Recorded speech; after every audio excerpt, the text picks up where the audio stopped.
Can I ask you a question? The Bolton Ink Effect.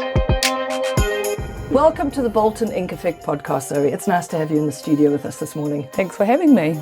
I'd like to get straight in. I'd like to understand a little bit more about your business. As we mentioned earlier, this is part of the community podcast series that we're doing, where we're talking to people who are in and around our community and finding out what they do and how they do it. So you're an artist with a fine arts degree, turned graphic designer, turned web designer, turned brand person. Yeah, that's okay. Right. So how does all of that fit together? That is the hardest thing to do, my 30 seconds pitch talk when I go to networking events and things like that, because I am quite, a jack of all trades. I started out when I finished my degree in graphic design a long time ago, nearly 20 years ago now, trying to find work right after the global financial crisis. No one wanted students with no experience. I wasn't prepared to work for free because I was in a flat in Auckland and had a life. So I went straight into sign writing, which probably was one of the best things for me, because it was like learning the trade, almost like an apprenticeship, on the ground skills, learning how to vector digitally, create things and that sort of thing. And then I moved down here when I met my now husband, and I went into another sign writing job. But the whole time I was like always on my craft, because I just wanted to be like in branding and graphic design. But you had to have some experience to do that. So eventually I got into that in Rotorua. I had an amazing experience, a year there. Unfortunately, he was more into mountain biking than running the business, and with some other things going on, he decided to pull back and just be out on his own and dropped his staff. So then I had to get another job, and I ended up down in the Mount in product development, which was an amazing experience because I learned everything from like AdWords campaigns, launching products, coming up with the branding, developing the website and all of that. And then I had my first child.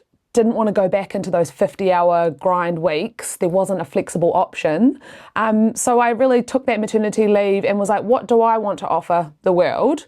What is missing? And at the time, there weren't as many as there are now, small one-man bands doing it from home. And so I thought, well, I can take all this experience I've had, like developing products, developing businesses, seeing how that all goes, and offer it one-to-one. So small businesses didn't have such a big outlay to get started, and creating freedom for my customers is what keeps me doing what I love every day. I love that I can help them through every step of the process, from not necessarily coming up with the name, because that's really hard, but I'll send them to the right people. So I'll send them to the professional photographer down the road. I'll send them to the copywriter that's going to make them sound amazing and speak in their brand voice. I'll work with them on the strategy of how they're going to have a niche in their business, and then I'll come up with what that looks like visually, which carries on from branding to web design to social media marketing, all of that. And I can always connect them with other people, because in this super digital world now, we all have that fear that you're going to take that $600 or $1,000, that's your little nugget of investment for your business, and you're going to give it to someone online that's going to take you for a ride, So I love connecting people with people, and then I love being on the journey with my customers right through and watching their businesses succeed. That sounds absolutely amazing. I mean, there's lots to pick out there. So let's go back a few steps. So you said giving your customers freedom, or your clients, giving your clients freedom.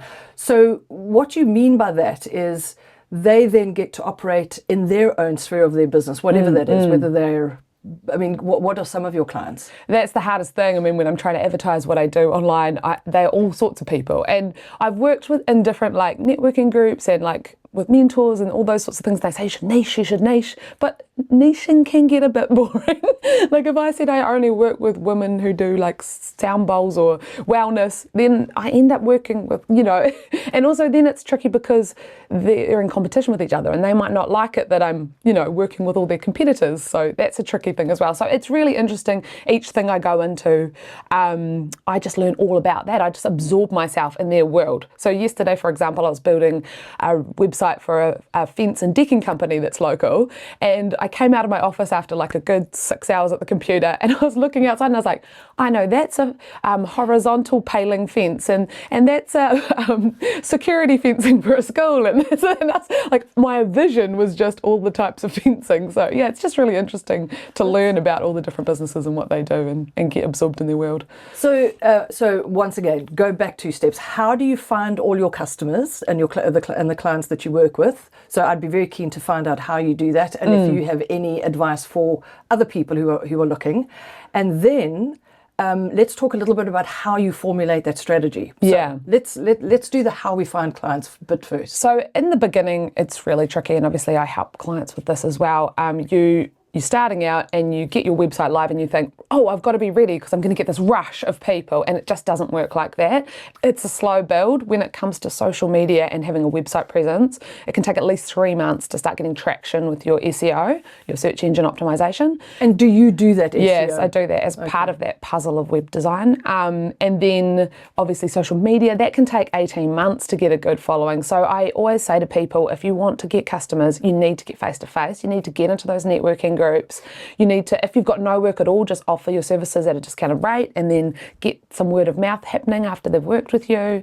I think another thing people forget to do when they start out in business is to share it with their family and friends.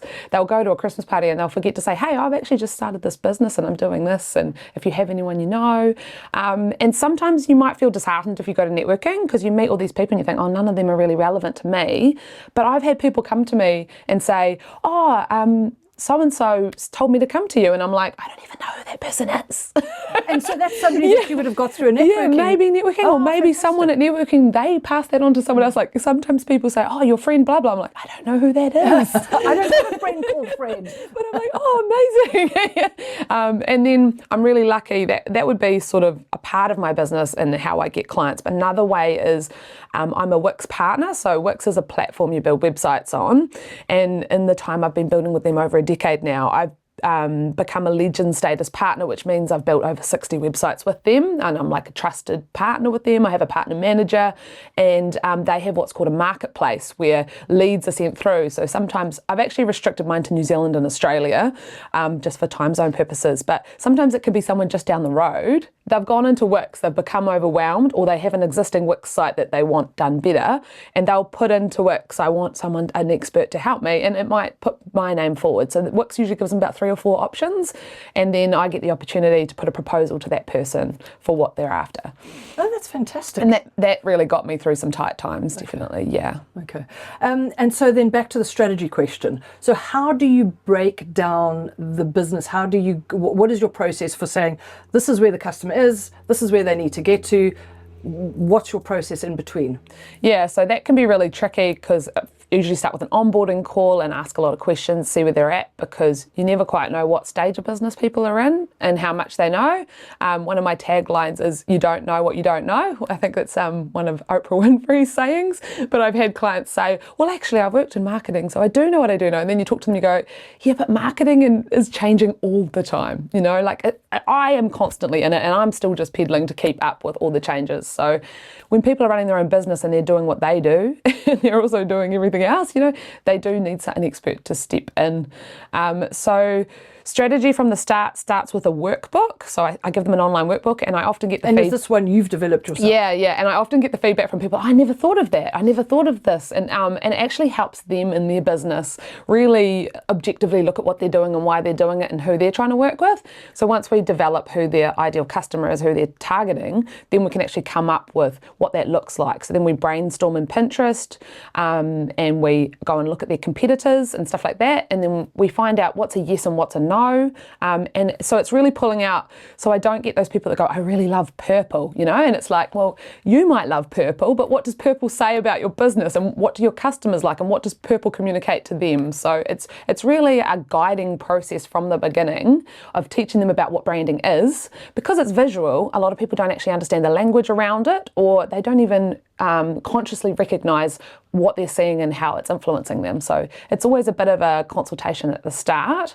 And because I've been in business such a long time, I've learnt that If someone's paid a deposit, then they can come in and have some chats with me. But I'm not going to have someone into the office for free for 3 hours to talk about business, and then they might go off and do something else, because I just don't have that capacity to do that for free. So if someone comes to me and they're not sure about working with me, we do what's called a marketing consultation, because all of that goodness comes out in that, and they can then choose not to work with me, but they've had that initial consultation that actually helps them get started. And even if they don't choose to work with me, they've usually got a whole lot of value out of that session.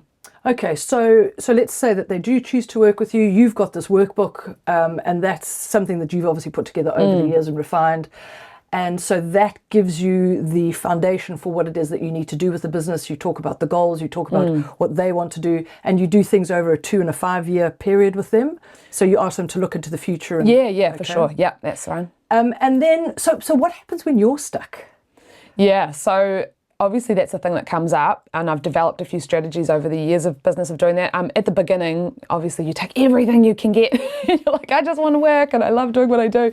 But what you find is you get burnt out pretty quick if you do that. So it's managing the time to allow the inspiration. So I could say that I could do a branding project in a week if I had to, but that's really pushing my creative energy. So I will say that will take 3 to 4 weeks, and allows those windows of time that if I'm stuck, I can go work on something else and I can come back to it, or I can do the concepts and then I can step away for a day and then I can look at them again before I present them to the client. And often that's where I can see that ability to refine it, because I come back with fresh eyes. And then if I'm still really stuck, go for a walk, or sometimes, funnily enough, just getting in water. So whether it's going for a swim or having a shower, that's where I think it's because you're away from screens and everything, so you just can actually clear the mind. Yeah, and then some of that, I guess once you're in the flow, then some of those thoughts come through and you sort of correct course, you take action in a different way. Yeah, that's right. Yeah. And I do think the most important thing is allowing those timelines, not as long as it takes you, but as long as you need, giving yourself that sort of wiggle room to and let it nobody has sit. a problem with that if you say 3 to 4 weeks. As long as you're upfront about it, yeah. And I think with website design, people always want things like immediately, but they don't realise how long the process actually takes to do it well. So often I'm having to guide people to say, we need this time because you need to get your content together, you need to do research, you need to think about, what you need and all of that sort of thing. It takes longer than people think when they're just like, I just want a website. So, Yeah. Zoe, how do you deal with criticism or negative feedback? Oh yeah, that's been really tough. Obviously, as a creative, we're quite sensitive. So Yes. I live as a Every time. creative, so I know exactly what you mean. And every time I think that Louis and I are at that point where I can just say what I need to say, I actually have to remember that there is somebody's creation behind this. Yeah. And it's really not useful to go, I don't like that at all. Yeah, that's right. I mean, I've developed a lot of processes to ensure that the communication is done in a way that's not personal, because you don't want people coming back and going, I really don't like that. What were you thinking? I think I had someone once about branding come back and say they were disillusioned. They used that word, disillusioned. And I remember it stuck with me for honestly, this must have been 15 years ago, but I was like, how can you be disillusioned with a logo? It's just the craziest word. So now I actually have a feedback guide I provide when I give a proposal. That's great. In the beginning. Both you yeah, that's right. and your client. Let's talk about the branding, not about big words like disillusioned, which are a bit more, esoteric. Nefarious. Yes, esoteric. Yeah, so the feedback guide helps keep people on point. It also requests that they review the original strategy document. So instead of saying you don't like it, why would the customer that we're trying to attract not like it? So it's just creating those channels that we can always keep on in the same page. So that's very much bearing in mind the customer's journey. So which takes me back to the science of marketing. So other than your degree, how have you kept yourself so informed? Just constantly trying to learn and keep on touch. I mean, the hardest part is I'm at home by myself, right? So it is just constantly learning. And that's the tough part when you're trying to project your value to clients when they're saying, I can't afford that much, whatever. You're saying, hey, I've been learning nonstop for 14 years to help guide you in this process that I've done with hundreds, probably thousands of clients. Like I just worked out this week. I had 53 clients this year already. We haven't even had that many weeks in the year, you know. It's too many. I was like, oh, I need to re-strategize for next year because it's quite draining on my creativity. Sure. And also each one of those clients, I'm giving my 100% of helping them in business, and I'm invested in it. You know, and obviously communication doesn't always go well, and there are times when I get criticism and it's tough. My poor husband gets the earful on that one. Does he? So the client... I go violently fold washing. Love that. Love that. And so this brings me to another point, moving slightly off the criticism thing. You're a parent as well. Yeah. So you've got to deal with your clients, your husband, your home, your cat. You mentioned that you've got a really cute but very demanding cat who often, you know... Interrupts meetings. Correct, interrupts meetings. And then, so how many children do you have? Just the two. Okay, boy and a girl? Yeah. Okay. Yeah. And they're at school, so you've got the time from 8:30 to 3:30 or whatever to work. We would love to think it was that long, hey?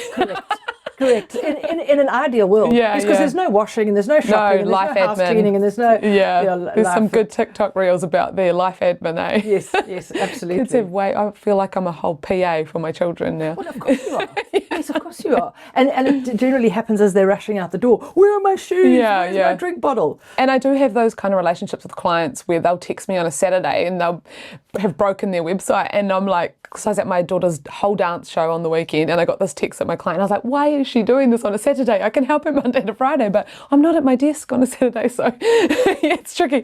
So how do you deal with that? I do want to help as much as possible, and I try to talk them through things, but fortunately, Wix, where I often build, it's not the only place I build, but Wix does have the ability to go back a version. So if they've really broken something, they can go back a version. So. And that saves everybody's bacon. Yeah, and Wix does have 24/7 support, so they can submit a ticket and get a call back as well if they're really stuck. Yeah. How much are you using AI? A little bit. It's a really tricky landscape to navigate at the moment. You guys might have seen the backlash on the book awards recently. Yes, indeed. They'd got the 2 books removed because they'd used AI. So I've done 3 book covers this year. One of them they specifically requested no AI, so they've covered their own bases there, which is nice because obviously I still want to be a creative because I'm an illustrator as well. And I've lost a lot of work through AI, which is ironic because AI is stealing it from us and then literally stealing it from us. So, but you have to just move with it. As a small business, I don't have the resources to stand up to those kind of companies, you know, and say you're stealing my business. So we just adapt and we try to keep it really clear when we're using AI. There are benefits to it. I'd say in terms of website copy, in the past, a lot of my customers couldn't afford to get their copy written. And it is ideal if they can get professional photography and professional copy, but when it's combined with design, the investment is often just too great for small businesses or not what they're prepared to pay. So I use AI to help us get a landing point to help bring out the ideas as like a brainstorm, so we can do the structure and we can say this is what this page should have on it, and then we get them to rewrite it. So instead of just being like a mind blank and they don't know what to do, I work with them now to write the copy for SEO, for search engine optimization, because they might just say a whole long page in their about, but actually we need to structure that so it's got keyword phrases, so it's sectioned off so people will be able to scan read it, things like that. And so that landscape is changing too right now. Yeah. Because Google search slowly but surely is going to just this year we've gone from just SEO to SEO in what Wix calls GEO, which is the AI search. So that's being monitored now, and we're having to add like a lot of FAQs to websites so that the things people are asking is what AI is connecting them with. So that's a really useful tip that I think people need to remember is when we do a search, just average Joe doing a search on Google, you often ask, where can I or how do I? And so it will go first to those FAQs because that's exactly how the FAQs are phrased. Yes, that's right. So if anybody does have a website and they do want to get a little bit more optimized for search, that's one of the cheapest and easiest ways that they can do that. And then keep their company name scrolling through those FAQs and make sure that they're useful. Yeah. And very often make sure that they manually, humanly inputted rather than... Because AI has a very nuanced way of talking and answering. I'm starting to see now the patterns of the words it uses. So. And you can see the icons. And, the macron thing. That's right. And something that Louis always makes me aware of is the M dashes, which is so irritating. Yeah, that's right. So there's definitely It's a long M dash that has no spaces between it. That's usually a bit of a sign that you've used AI text. Yeah. Indeed. And so anybody who's listening, that's a really good point. If you don't want to look like you, That's right. And that whole thing of like cutting out the extra words. Our AI likes to put in extra words, and it also likes to do these like little comparison things. Like, you're not this, you're this. It does that a lot. You don't need to say that. You can just say it. So I'm often just rephrasing stuff that people put through. Something that you mentioned there is that you're also an illustrator. So take me through that journey. Yes. That's Juno in the studio. What podcast doesn't have a mascot, eh? Yes, exactly. At least she's sleeping.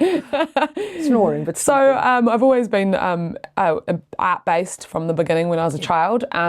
And illustration. Because you mentioned that your parents are artists. Yeah, both my parents are artists. I went to Elam School of Fine Arts and majored in graphic design, so illustration's always been a part of what I do. I came out of uni and actually went and interviewed like with an illustration company, and they just scared the life out of me because they were like, you need to get all your own clients, you need to like be really good, it's really competitive, you need to be up to speed with all of the latest, digital models. And I was like, oh my gosh, it's really intimidating, I don't think I'm good enough, sort of thing. And so I pulled out. But as my journey's gone and I've ended up working for myself and getting my own clients, illustration's something I've popped in as an additional service, and it does come into branding a lot. There's lots of fun brands if you think about the supermarket shelves that have illustration on them. So yeah, it's a featured service I have. I've done a 9-meter mural in Florida, for example, that was all digitally drawn, and then they got it printed over there in a fish and chip shop. Yeah, so in a fish and chip shop. Yeah, New Zealand style fish and chip shop in Florida. So how did they find you? Instagram. Fantastic. Yeah. That's So amazing. Pinterest is also another great place that people forget to advertise themselves because it's largely untouched, and it's one of the biggest social platforms. It's called a social platform. It doesn't feel like a social platform, but that's what it's called. And it is one of the biggest ones New Zealanders use. So how would one use Pinterest? Because you can't.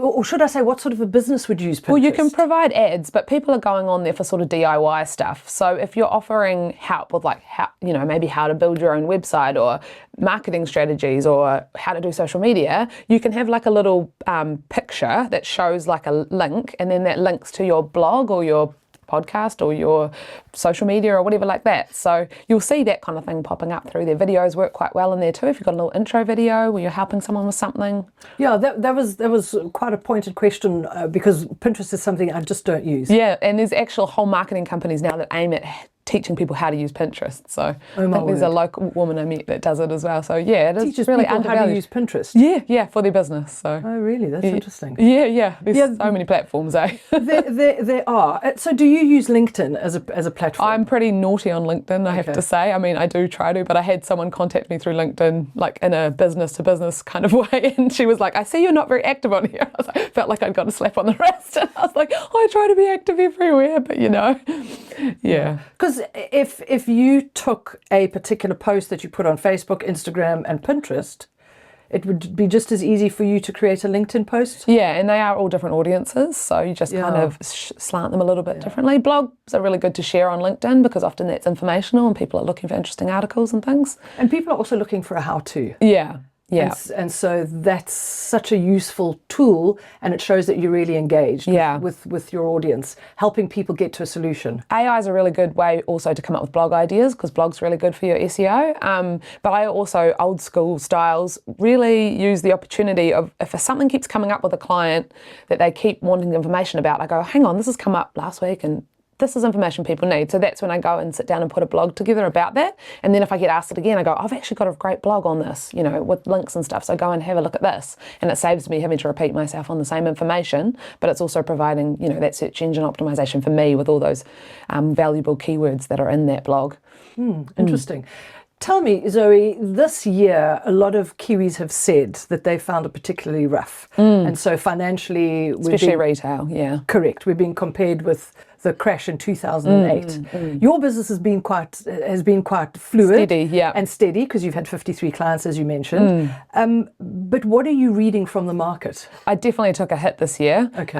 So when I said I had 53 clients, I was looking back going, why did I take a hit financially this year when I've had so many clients? And I think it's been really difficult because in the past, people would come to my website, they'd see the value, they'd be excited about working with me, and they wouldn't question the quote. This year, it's been a lot more difficult. People are really doing their research, they're shopping around, they're asking 4 or 5 different times, why do I need this, or can I cut this out of the quote? It's sort of, I joke to my husband that it's like if you went to the dentist and said, do I really need that tool? Could you cut that tool out, please? Like, no, I'll just do that while you watch. That kind of thing. I love that. So it's just been really challenging because I have pulled those quotes down to try to accommodate for my clients, and then got frustrated because it does take that long, and I take the hit. So it's been a tough year. It definitely has. But at the same time, I'm working with other businesses I really want to support, and I feel for them. So yeah. And so your outlook for 2026, what are you thinking in terms of where the economy's going? Have you seen a little bit of a lift in positivity as we've closed this year? I don't know. I don't have a crystal ball, really. It's really tough. I'm really grateful that I'm still very steady with the work, and I get excited to work with people and appreciate when they come to me through referrals or they love my work, that sort of thing. But I think people just have to especially at the end of the year, take the opportunity to really tighten up your processes, to really, have a look at what you're doing and who you're targeting, what people want, ask questions, send out surveys, say, what do you want and how can I help, those sorts of things. If it is maybe going to be another tough year, I don't know, but if it is, then you really got to pull up your socks and make sure what you're offering is really valuable and what people need and want.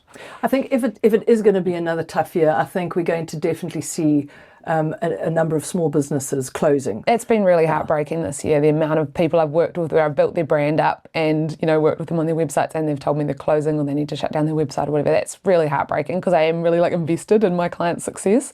That's an awful experience to go through, actually. Yeah, I just say, oh my gosh, not another one. That's so hard, yeah.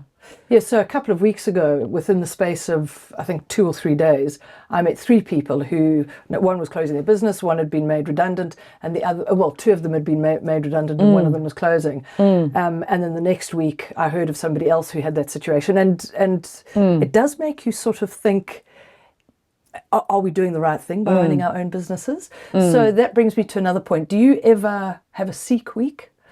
So I don't know if you're familiar with the term. No. So I belong to a solopreneurs group. On a Monday we get together at lunchtime and we either work together or we solve problems for each other. There was one week where I was on board with them and I was feeling particularly drained. Just, this is not working, head in hand kind of. And she said, you're obviously having a Seek week. And that means that you're going onto Seek, which is the local job listing platform, and you're looking for anything in marketing, anything in copywriting, and you're applying for all of them. Definitely. Yes, I've got an Instagram friend who's a copywriter, and she did a beautiful post the other day. It was one of those carousel posts, and it was talking about all the things that have happened this year. And she was like, you've looked up jobs 470 times on Seek to go and get a 9 to 5. It's definitely been one of those years. That's happened to me a few times. Yeah. In fact, I said to my daughter, I think I'm going to go and pick kiwi fruit next year.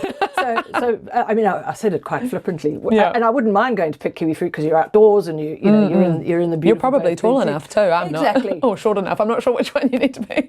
So she comes up to me like the next morning. She'd obviously been assimilating this and had obviously wondered how she was going to tell her friends that her mum was a kiwi picker. And she's like, Mum, are you really going to go? And I was like, Kizzy, what is the problem? It's you're still earning your money.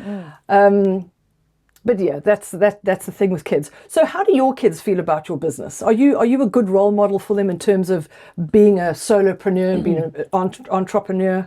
Yeah, I hope so. I definitely encourage them to start their own businesses. My daughter is very keen. She's just saving up for a Cricut machine at the moment, which is like a vinyl cutting machine. You can make home projects that are customized, personalization. So Cricut machine. Yeah.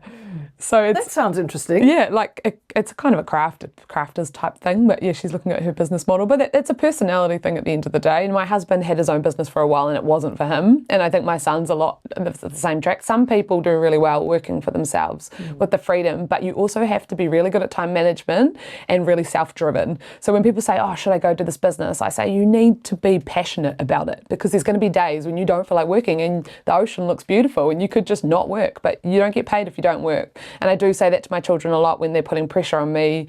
Mum, we need to do this. I'm like, I don't get paid if I don't work. So you have to give me time to work so that then we can go do the fun stuff, you know?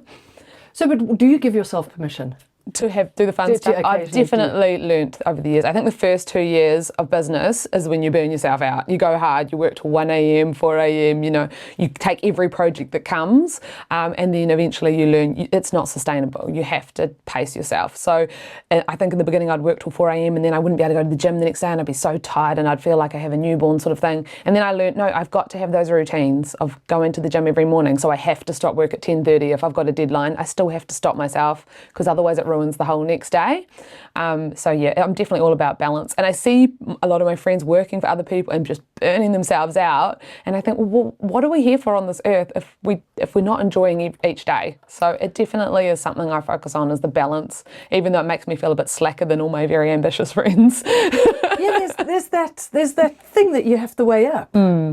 Because I agree with you. We see people who are working in corporates and working for other people, and they take home the immense weight of the stress, and they've almost got all of their department weight on their shoulders. And then you look at your business, or I look at our business, and you know, sometimes I can't just get on the estuary. It's right here because I just don't feel like it. I just don't have a flow. I'm just not feeling the creative ideas coming. And then when I'm out there, I'm thinking this is the best thing. And of course, the minute I get back and I'm in front of my computer, I think, am I actually lazy? Should I have been doing something else? Yeah. But it's about that balance. It is, yeah. And that's one of the hardest things to find. Yeah.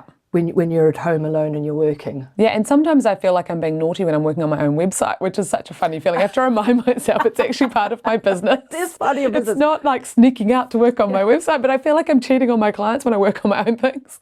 Because you are your boss, but you're your own worst enemy. Yeah. If you have any advice for somebody, so a young somebody, who who feels the pull towards creativity, what would that advice be? Especially with, if you could cast your mind into the cloud that is AI, the cloud that is self-motivation, and tell me what some of your thoughts are for somebody who wants to start. Well, if they know that they'll love doing it day to day and they want to commit to that, my advice would be, if I could go back and tell myself 14 years ago, is invest in the experts, because they will help you jump that ladder faster to being successful in business. Don't try to do everything yourself. You know, it makes such a difference to have a professional website, to go get professional photography done. In my business, I started off doing what I could myself, but it made it slower to really kick off. I think if I'd gone and invested and learnt from other service providers that were experts in that field, it actually would have helped me move along faster. Because as soon as I did start investing in copywriting and photography, then that projects you more professionally. Indeed. And anybody who is in business, our age, any age, who's been in business for a little while, what are the key things that they should be getting right as they go into 2026 from a business marketing perspective?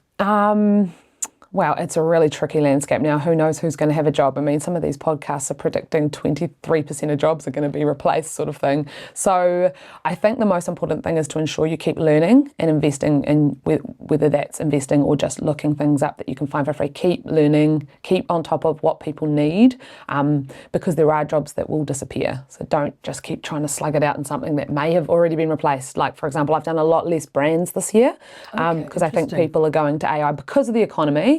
They maybe look at and go, I can get a brand done by AI, or I can invest in a person, and I don't have the funds right now, so I'll just do AI, right? Yeah. So then I need to pivot and figure out what can I still offer as a human that's going to be more valuable than AI. So I'm having to revisit that myself this year.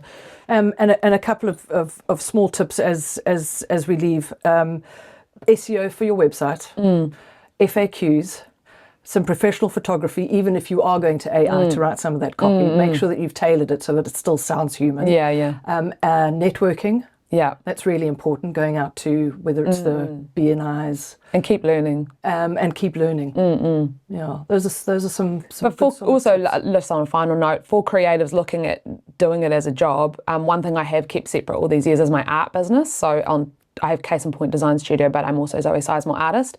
And the reason, after doing a fine arts degree, I never turned that into my full-time job is I feel that making it something I have to chase commercially would take the inspiration and passion out of that job. So I try to keep that separate and do that for me, because design work is always for the client. It's what they want. It's what works for them. But my artwork is just for me, what I want to do. So when people start saying, oh, you paint birds, can you paint me this bird? I try to stay away from those and just keep painting for my own personal passion, because I think that's what creates the most creative work. So it is a careful line to walk as a professional artist. Yeah, in fact, one of our friends is an artist, and we talked about her earlier on. Anna, she does the beautiful facial portraits. And she was just saying she can't sell anymore. Mm-hmm. So she's taken a step back because she's not doing it out of passion and love. Yeah, it can shift so subtly. Yes. And so as soon as you realise that shift coming about, so for her she's pulled right back. So I really hear what you're saying there. Because there's the dynamic that says I need to earn money, and there's the dynamic for a creative that says I really need to create something. And if you merge those two, the results aren't always as positive as one could hope. Yeah. Can be a bit soul crushing. Yes, indeed. And we need more artists alive right now, don't we? Yeah. We need more positive artists whose souls aren't crushed. Yeah. And Australia is moving towards protecting artists' IP as well for AI. So hopefully New Zealand follows that. I hope so. Yeah, because copywriters need to be protected, artists need to be protected. Yeah, musicians. Musicians, filmmakers, photographers. Definitely. Yeah. Otherwise we're going to lose that, human spark in the work. Like right now, the only way I can determine an AI video is they still haven't quite got the voice right. But like those cat and dog videos, you can kind of tell because you're like, a cat wouldn't do that. No, of course. And there's the golden retriever who's constantly educating his little buddy about humans. So that's so easy. But there's a fitness one. Yeah. And you've got to look really closely because they've got them perfect. Yeah. The wrinkles on the skin, the slight nuance of muscle. And the fact that it's only in its infancy is quite scary. 100%. And the only way you can tell them is just a slight tinniness to the voice, which is... Which will change in the next couple of months. That's right. It's so fast. Yeah. I had 1,000 other questions, but I realised your time was important, and we probably need to wrap this up. If there's something I can do, it's talk. Yes, me too. I love talking. I really do. So there is one question, just taking you out of business. What is one thing of beauty that you've noticed around you lately? Well, I've had a massive year of renovating my house, so I'm just really sitting back in my new office that we've custom built and enjoying that garden coming away and growing, and just everything has come together really well, so I'm definitely appreciating that. And tell me, what do birds mean for you? Oh my goodness. That's not a simple question. I've become like the bird lady painter, but that's not actually all I paint. In 2021, I did a whole series around CRISPR-9, which is the science they've come up with that can bring back extinct birds. So that whole series was around what happens if you do bring back an extinct bird by merging its DNA with another bird. You don't actually bring back that bird, you create a new hybrid of a bird that is actually not built for this environment because it was extinct 200 or 300 years ago. So birds are a beautiful thing to paint because they are so symbolic, like the canary in the mine. It's always a symbol. So I like using a lot of symbols in my work to represent meaning, and then just the detail and things as well, and people seem to love them. So I often use them as symbols. So when you look at my work, do try to see the deeper meaning or read the blurb below, because that's usually what is the reason that it's in there. Lovely. And are you noticing anything with birds around our environment? Oh, for sure. You can't help it. It's kind of like when you're pregnant and then all you see is pregnant women, or you buy a new car and then you're like, oh, there's a million of those on the road. I definitely become the crazy bird lady. But it's cool because it's something to share with other people, like friends and family now know I love birds. So they're always like, oh, I just saw this, and they send me a video of it and things like that. And bringing awareness to our environment is so important at this time. I mean, the government, our latest government just cut back forest and bird funding hugely in a time when we need it more than ever. So bringing awareness to our environment is really important to me as well. Yeah, this has been such a lovely chat. There's such richness in you from a business perspective, and there's this artist that's in there, and then there's this environmentalist. I think you should write a book. Thanks. And hopefully I could stay on track. Each chapter would be completely random. Yeah, the random book of Zoe. Yeah. Zoe's random book. Anyway, thank you so much. Well, thank you for having me. It's been awesome. Absolute pleasure talking to you. I really appreciate what you guys do and sharing all the voices of the community that are stuck at home by themselves. Indeed. So at least you've got out this morning. Can I ask you a question? The Bolton Ink Effect. If you would like to join us on the Bolton Ink Effect podcast, please get in touch. It's literally just a cup of coffee, a chat, and a genuine interest in what makes us human.